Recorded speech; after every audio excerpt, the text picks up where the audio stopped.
Good afternoon everyone. Last time हमने topic करा था मॉलिक्युलरिटी ऑफ द रिएक्शन और तभी मैंने बोला था कि हम कॉम्प्लेक्स रिएक्शंस को फर्दर डिस्कस करेंगे विद द मैकेनिज्म। ठीक है, so let's start.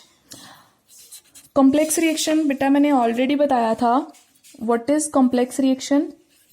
Complex reaction होती है जो मोर देन वन स्टेप में होती है। ठीक है, इसके काफ़ी सारे स्टेप्स होते हैं, नंबर ऑफ स्टेप्स में होती है और हर स्टेप अपने आप में एक एलिमेंट्री रिएक्शन है और हर स्टेप को की एक अपनी मॉलिक्युलरिटी होती है। ठीक है, नाउ अब आ जाता है कि सपोज आपके पास कोई रिएक्शन आ जाए और आपने मैकेनिज्म डिसाइड करना हो तो आप कैसे करोगे।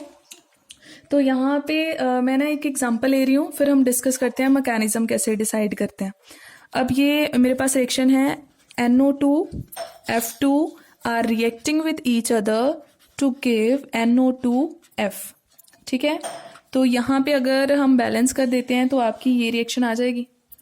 सो ये आपकी रिएक्शन है बैलेंस्ड। ठीक है, अब हम अगर बात करते हैं एक्सपेरिमेंट की, तो एक्सपेरिमेंटली आपको पता ना जो ऑर्डर है वो हमेशा एक्सपेरिमेंटली ही ऑब्जर्व किया जा सकता है।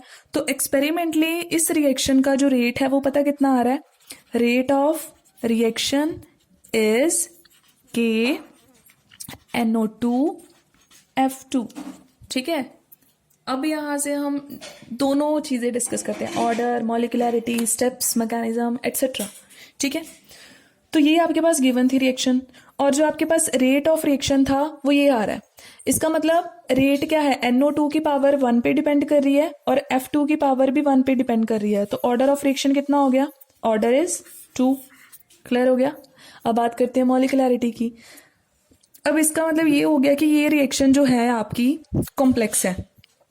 अगर ये एलिमेंट्री होती तो मॉलिक्युलरिटी और आपका जो ऑर्डर है वो क्या आ जाना था? वो सेम ही आ जाना था, लेकिन यहाँ पे डिफरेंट डिफरेंट आ रहे हैं। तो इसका मतलब ये रिएक्शन एक स्टेप में तो नहीं हो रही है, डिफरेंट स्टेप्स में हो रही है, तभी इसका ऑर्डर मॉलिक्युलरिटी डिफरेंट आएगी। ठीक है, तो अब हम बात करते हैं कि ये कितने स्टेप्स में होती है। ठीक है, तो आपने ना हमेशा मैकेनिज्म ऑफ द रिएक्शन खुद लिखनी है। ठीक है,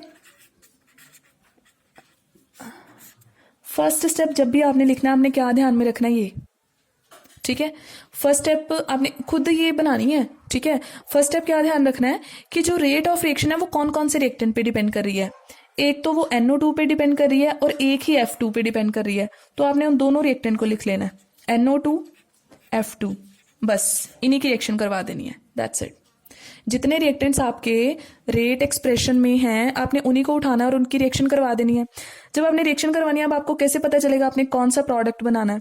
तो आपने कोशिश करनी है जो आपकी एक्चुअल रिएक्शन में प्रोडक्ट है ना, अब यहाँ पे तो एक ही है, अगर 2-3 है तो कोशिश करनी है कि उन्हीं में से कोई एक आधा प्रोडक्ट आप बना दो और बाकी जो रहता है उसको साइड पे लिख दो। अब यहाँ पे अगर मैं इन दोनों को मिला के एक बना दूं तो बन ही सकता है, एक NO2F बन सकता है। ठीक है, और अगर हमने इन दोनों को मिला के NO2F बना दिया तो एक फ्लोरीन तो बच जाएगा एक्स्ट्रा, उसको हम रहने देंगे। तो ये दोनों तो रिएक्टेंट है ही, ये हमारा एक्चुअल में प्रोडक्ट है ही, लेकिन इसका कोई रोल नहीं है। तो ये जो आपके पास एक्स्ट्रा चीज बन जाएगी ना फर्स्ट स्टेप में, इसको आप बोलोगे इंटरमीडिएट।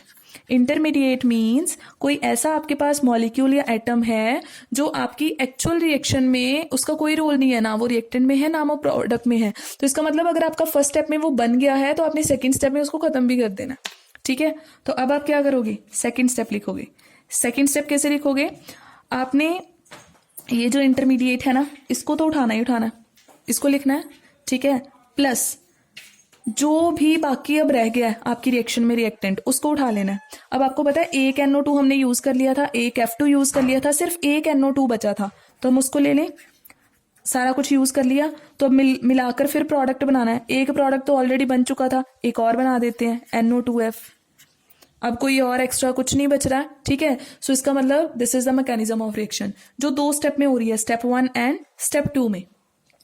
अब अगर हम इस स्टेप की मॉलिक्युलरिटी देखें तो कितनी आएगी? 2 आ जाएगी, और अगर हम इस स्टेप की मॉलिक्युलरिटी देखें तो ये भी कितनी आ रही है? 2 आ रही है। क्लियर है ये? ठीक है, लेकिन मॉलिक्युलरिटी चाहे ये भी अपने आप में एलिमेंट्री रिएक्शन है, ये भी एलिमेंट्री है, दोनों की अलग अलग मॉलिक्युलरिटी है, लेकिन ओवरऑल ये एक कॉम्प्लेक्स रिएक्शन है और ऑर्डर ऑफ द रिएक्शन एक ही होता है चाहे वो 10 स्टेप्स में भी हो। तो इसका मतलब ऑर्डर कैसे डिसाइड करना है? तो आप क्या करोगे, जो हमने रिएक्टेंट यहां से उठाए थे ना, उस स्टेप को हमेशा आपने लिखना है स्लो स्टेप, और नेक्स्ट वाले को कौन सा स्टेप लिखना है, फास्ट स्टेप। क्योंकि जो आपकी रेट ऑफ द रिएक्शन होती है ना, वो हमेशा किस पे डिपेंड करती है, स्लो स्टेप पे। ठीक है, यहां पे लिख लो चाहे अलग से, rate of reaction always depends upon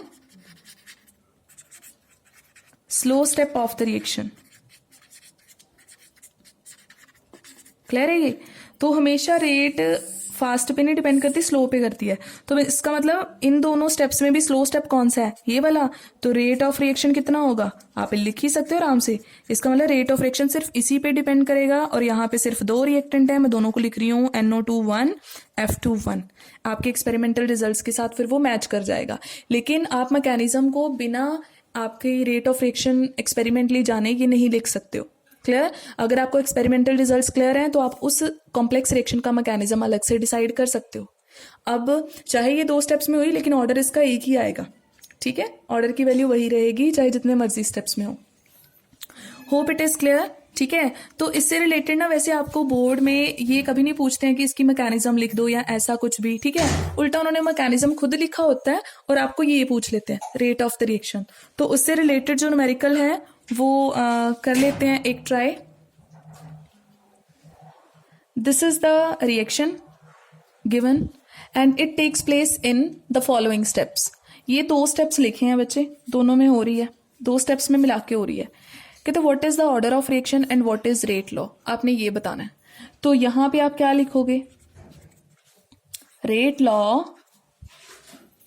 will be, आपको पता है रेट लॉ क्या होगा हमारे पास, जो रेट लॉ क्या होता है, हमने रेट ऑफ रिएक्शन लिखनी है। तो रेट ऑफ रिएक्शन हमेशा किस स्टेप पे डिपेंड करती है, स्लो पे। तो आप हमेशा स्लो स्टेप को चूज करोगे। स्लो स्टेप में कौन कौन है, के तो आपने लिखना ही है, एक लिख दोगे NO, एक लिख दोगे H2। NO2 कितने हैं, 2 हैं, H2 कितना है, 1। That's it, this is the numerical. और आराम से एक मार्क आपका कहीं नहीं गया अगर ऐसा पूछ लेते हैं। ठीक है, तो रेट ऑफ रिएक्शन सिर्फ स्लो स्टेप देखना है, उससे लिख देनी है। और उसके बाद में अगर आपसे साथ में ही पूछ लिया ऑर्डर ऑफ रिएक्शन, तो आपने क्या कर देना है, दोनों को प्लस कर देना है। 2 + 1, ऑर्डर ऑफ रिएक्शन कितना आ जाएगा आपके पास, 3। एंड नेक्स्ट जो आपके पास पूछ सकते हैं वो ये पूछ सकते हैं कि यूनिट्स भी बता दो फिर रेट कांस्टेंट के, है ना। तो आपने लगे हाथ वो भी बता देने हैं अगर इन केस पूछ लें। तो वो तो आपको पता ही है कि यूनिट्स हम कैसे फाइंड कर सकते हैं, by dividing rate of reaction with concentration raise to power n। तो यहाँ पे आप यूनिट्स को पुट करके आप इजीली के की जो वैल्यू है वो कैलकुलेट कर सकते हो। ठीक है, सो एक चीज रह गई डिस्कस करने वाली बेटा, मैंने अभी आपको बोला था कि जो रेट ऑफ रिएक्शन है वो हमेशा स्लो स्टेप पे डिपेंड करती है। तो आपके दिमाग में ये क्वेश्चन आ ही सकता है ना, कि ऑलवेज स्लो स्टेप ही क्यों, फास्ट पे करनी चाहिए या ऐसा कुछ भी। ठीक है, अब सपोज हम ना एक सपोज आपके पास ना कोई बुक है, ठीक है, उस बुक को बना रहे हैं, ये मैं बात कर रही हूँ, बुक है। ठीक है, बुक के आपको पता है 2 पार्ट्स होते हैं। अच्छा चलो 3 कह लेते हैं हम। एक तो बुक के पेजेस हैं, ठीक है, एक बुक का कवर तैयार करना है, और एक हमें ग्लू तैयार करनी है ताकि 3 इनको जोड़ के हम बुक बना सकें। ठीक है, मान लो पेजेस को रेडी करने में लग जाते हैं 5 डेज उसी बुक के। ठीक है, कवर को रेडी करने में लग जाते हैं 3 डेज, और ग्लू को रेडी करने में लग जाते हैं 2 डेज। इतना क्लियर है, ये डेज मैं बता रही हूँ। अब मेरे को बताओ कि सबसे फास्ट कौन चल रहा है, ग्लू का स्टेप बड़ा फास्ट है, फटाफट से ग्लू बनती जा रही है। कवर थोड़े स्लो बन रहे हैं और पेजेस तो उससे भी स्लो बन रहे हैं, उनको बनने में 5 दिन लग गए।